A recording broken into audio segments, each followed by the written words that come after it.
30 миллион жыл бұрын олигоцен дәуірінде нағыз құбыжық мекен етті.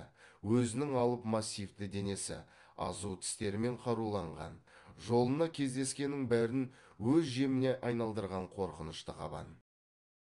Олигоцен дәуірі басталғанда жер беті температурасы төмендеп, тропикалық ағашты жерлер жазық далаларға айнала бастады. Климаттың өзгеруі нәтижесінде сүтқоректілердің көптеген ежелгі тұқымдастары жойылды.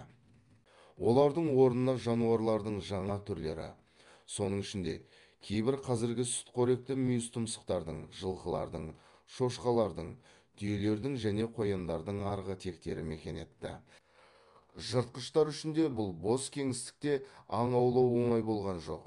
Оларға мықты жылдамдық пен күшті жақтар қажет болды. Қанжар тісті мысықтар мен генодон сияқты жыртқыштар бұл